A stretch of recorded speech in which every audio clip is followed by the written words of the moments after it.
श्री स्वामी समर्थ। जय जय स्वामी समर्थ। स्वामींचं नाव घेऊन मी आजच्या ह्या नवीन व्हिडिओला सुरुवात करते।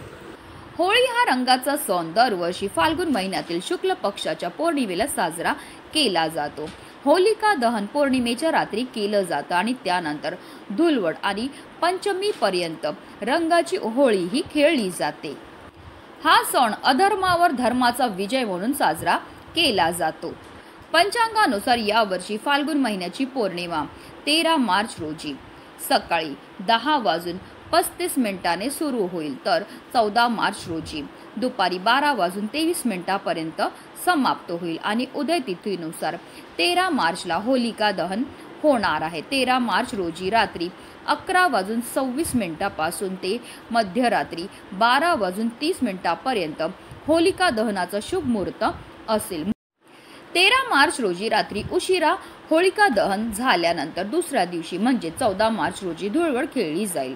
धरतीशी, आपल्या मातृभूमीशी आपले नाते अतूट राहावे म्हणूनच चक्क धुळीने होळी खेळली जाते। त्यानंतर विविध रंगाने रंगपंचमीपर्यंत होळीचा सण साजरा केला जातो। पौराणिक कथेनुसार हिरण्यकश्यपूला असे वरदान प्राप्त झाले होते की त्याचा वध ना मनुष्य करू शकतो ना प्राणी। मात्र त्याचा मुलगा प्रल्हाद हा भगवान विष्णूंचा निस्मित भक्त होता आणि त्याने वडिलांच्या आज्ञेचे पालन करण्यास नकार दिला। त्यामुळे क्रोधित झालेल्या हिरण्यकश्यपूने आपल्या बहीण होलिकाला प्रल्हादाला ठार मारण्यास आदेश दिला। होलिका अग्निरोधक वस्त्र परिधान करून प्रल्हादासह चितेवर बसली, पण प्रल्हादाने भक्तिभावाने भगवान विष्णूंची प्रार्थना केली। त्या क्षणी वाऱ्याच्या जोरदार झोत आल्या आणि होलिकेचे वस्त्र उडून गेले। त्यामुळे ती जळून राख झाली, परंतु प्रल्हाद सुरक्षित राहिला। त्यामुळे वाईटावर चांगल्याच्या विजयाचे प्रतीक म्हणून होळीच्या आदल्या दिवशी होलिका दहन करण्याची प्रथा सुरू झाली। होलिका दहनाच्या वेळेस आपल्या शास्त्रामध्ये काही उपाय सांगितलेत। हे उपाय केल्यामुळे आपल्या घरामध्ये असणारी जेवढी पण नकारात्मकता, इडापिडा, दोष दूर होतात, पण आपल्या घरावर माता लक्ष्मीची विशेष कृपाही होत असते। आणि म्हणूनच आपल्याला होळीच्या दिवशी आगीत टाकायची आहे फक्त ही वस्तू टाकल्यामुळे आपल्याला करोडोच्या कर्जातून मुक्तता तर मिळणारच आहे, पण आपल्या 7 पिढ्यांचं दारिद्र्य नष्ट होऊन आपल्या घरावर अखंड माता लक्ष्मीची कृपाही होणार आहे। अतिशय प्रभावी असा हा उपाय आहे, ज्याबद्दल सविस्तर आणि महत्त्वाची अशी माहिती मी तुम्हाला या व्हिडिओमध्ये देणार आहे। तर व्हिडिओ पूर्ण पहा आणि जर तुम्ही माझ्या चॅनलवर नवीन असतील तर चॅनलला सबस्क्राईब करा आणि शेजारी बेल आयकॉन सुद्धा प्रेस करा, जेणेकरून तुम्हाला माझ्या नवनवीन व्हिडिओचं नोटिफिकेशन हे मिळत राहील आणि तुम्ही एक पण व्हिडिओ मिस करणार नाही। आणि कमेंटमध्ये ओम नमो भगवते वासुदेवाय नमः लिहायला विसरू नका। होळीच्या दहनाने अशुभावर विजय किंवा असत्यावर विजय म्हणून आपण त्याच्याकडे पाहतो। होलिका दहनाच्या वेळेस आपण काही व्यक्तींना काही वस्तू जे आहेत त्या होलिका दहनामध्ये अर्पण करताना पाहत असतो, तर त्यामागे सुद्धा आपल्या शास्त्रामध्ये कारणंही दिलेली आहेत।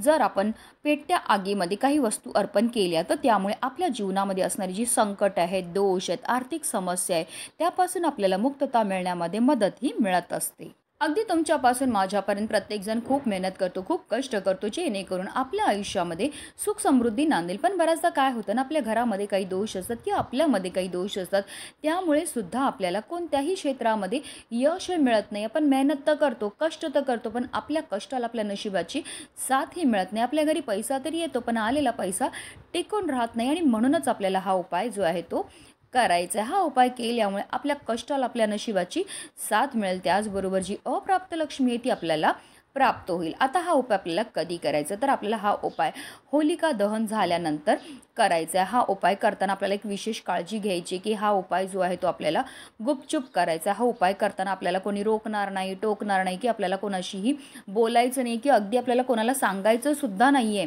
की मी असा हा उपाय करत आहे। हा उपाय गुपचूप केल्यामुळे आपल्या जीवनामध्ये असणारे जेवढे पण दोष आहेत, नकारात्मकता, इडापिडा आहे, दारिद्र्य ते दूर होतं आणि करोडोच्या कर्जातून सुद्धा मुक्तता मिळण्यामध्ये मदत ही मिळत असते।